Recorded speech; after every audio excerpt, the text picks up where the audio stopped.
এই ইহুদিরা যেখানে ইমানের দুর্বলতা নাই সেখানে বোমাবাজি করছে, যেখানে ইমান কিছুটা দুর্বল সেখানে তারা পরিবার ধ্বংসের জন্য অপসংস্কৃতি ঢুকাচ্ছে, আর যেখানে ইমানের আরও দুর্বলতা পেয়ে পরিবার ধ্বংস করে ফেলছে সেখানে তারা এই সমকামিতা এবং এই ট্রান্সজেন্ডার ইস্যু ঢুকাচ্ছে।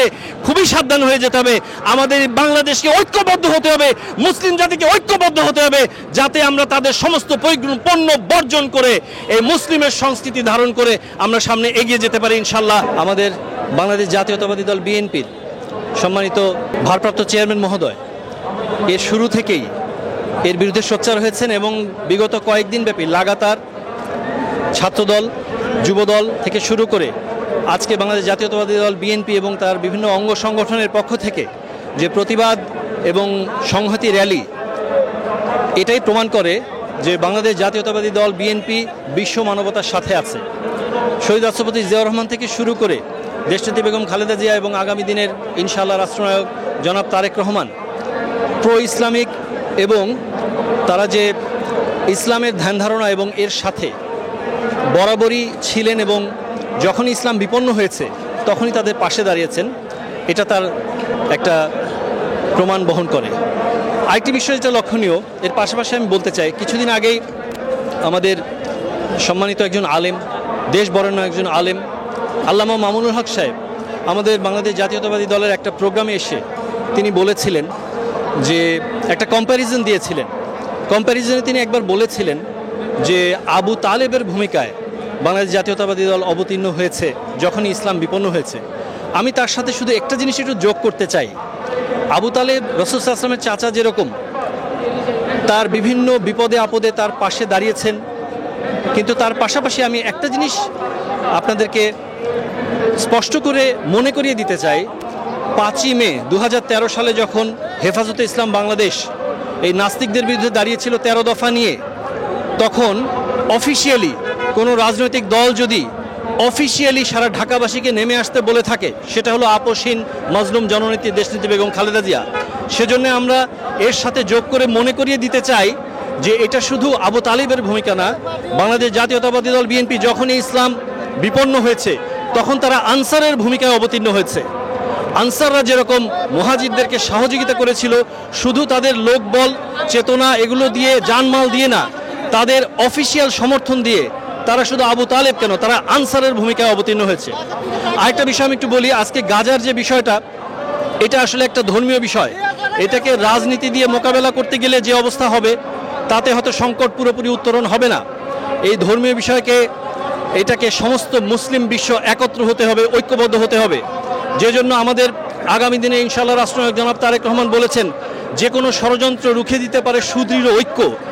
বিগত বাংলাদেশ জাতীয়তাবাদী দল বিএনপির বর্ধিত সভায় এটার মটো ছিল এবং আদর্শ ছিল সুদৃঢ় ঐক্যই রুখে দিতে পারে সকল ষড়যন্ত্র।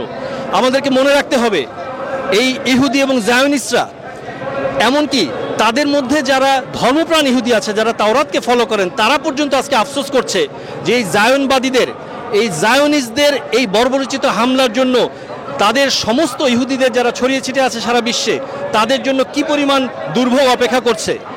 আমি এখানে স্পষ্ট করে বলতে চাই, এই জায়নিস্টরা যেখানে দেখেছে যে ইমানের ব্যাপারে কোনো রকম এক বিন্দু পরিমাণ তারা নড়াতে পারবে না, সেখানে তারা সরাসরি বোমা নিক্ষেপ করছে, সেখানে সরাসরি অস্ত্র নিয়ে তারা সামনে ঝাঁপিয়ে পড়ছে। কিন্তু যে সমস্ত জায়গায় ইমানের দুর্বলতা পাচ্ছে, যে সমস্ত জায়গায় ইমানের দুর্বলতা আছে, সারা মুসলিম বিশ্বের যেখানে যেখানে আমরা হয়তো ইমানের কিছু দুর্বলতা আমরা নিয়ে আমরা দিন পার করছি, সে সমস্ত জায়গায় তারা কিন্তু সরাসরি বোমা নিক্ষেপ করছে না। সে সমস্ত জায়গায় তারা অপসংস্কৃতি ঢুকিয়েছে, অপসংস্কৃতি ঢুকিয়ে পরিবার সিস্টেমকে ধ্বংস করেছে।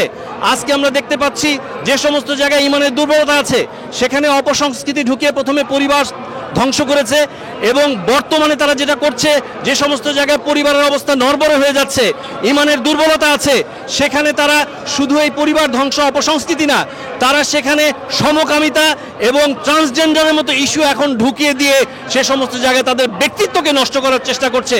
এই ইহুদিরা যেখানে ইমান দুর্বল করতে পারবে না সেখানে সরাসরি বোমাবাজি করছে, যেখানে দুর্বল ইমানের পরিচয় পাচ্ছে সেখানে অপসংস্কৃতি ঢুকাচ্ছে, যেখানে অপসংস্কৃতি ঢুকে পরিবার সিস্টেমকে ধ্বংস করে ফেলতে পারছে সেখানে তারা সমকামিতাকে ঢুকাচ্ছে।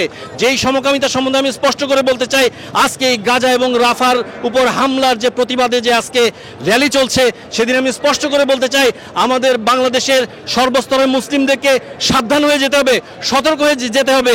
18 থেকে 35 বছরের যে ভোটাররা আছেন, যে জেনারেশন জি আছেন, আপনাদেরকে বারবার ভালো করে খেয়াল করে দেখতে হবে যে এই অপসংস্কৃতির পরবর্তীতে এই ইহুদি এবং জায়নিস্টবাদীরা কিভাবে আমাদের মধ্যে সমকামিতা এবং ট্রান্সজেন্ডার ইস্যু এখানে ঢুকে এটাকে নর্মালাইজ করে আমাদেরকে কওমে লুতের দিকে ঠেলে দেওয়ার চেষ্টা করছে।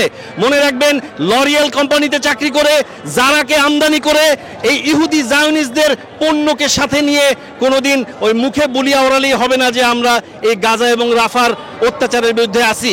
মনে রাখতে হবে আমাদের পদে পদে এদের পণ্য বর্জন করতে হবে। আমরা গাজাবাসীদের সাথে আছি, তাদের সামনে আছি, পিছনে আছি, ডানে আছি, বামে আছি, উপরে নিচে সর্বান্তকরণে আমরা আছি। ইনশাল্লাহ আমরা তাদের সাথে সংহতি এভাবেই প্রকাশ করব যে এই ইহুদি জায়নবাদীদের সমস্ত রকমের পণ্য বর্জন করার মাধ্যমে তাদের ইকোনমিকে আমরা গুড়িয়ে দিব ইনশাল্লাহ। যারা সরাসরি সক্ষমতা রাখেন, যারা তাওহীদের ডাক দিয়ে সক্ষমতা রাখেন, তারা সরাসরি তাদের উপর ঝাঁপিয়ে পড়বেন। আমরা যারা দূর থেকে আছি আমরা অবশ্যই কোনো রকম সহিংসতায় না গিয়ে, মনে রাখবেন বাটার দোকানে হামলা করা, কোনো দোকান ভাঙচুর করা মুসলিমের সংস্কৃতি নয়।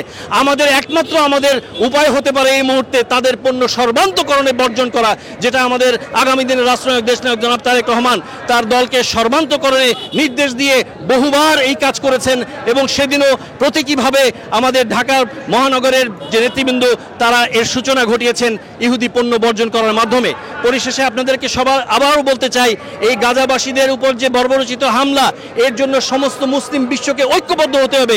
শুধু ঐক্যবদ্ধ হলেই না, মনে রাখতে হবে এটা যেহেতু কোনো রাজনৈতিক সমাধান সম্ভব নয়, এটা যেহেতু কোনো আকীদার সমাধান সম্ভব নয়, এটা যেহেতু কোনো রিজিওনাল সমাধান সম্ভব নয়, এটার একমাত্র সমাধান সম্ভব হলো মুসলিম বিশ্বকে ঐক্য হওয়া। যেদিন মুসলিম বিশ্ব ঐক্য হয়ে বলবে যে আগে এই ইহুদি খেদা, তারপর দেখবো কার কি আকীদা, তারপর দেখবো কার কি রাজনৈতিক চাহিদা, তারপর দেখবো কার কি রিজিওনাল চাহিদা।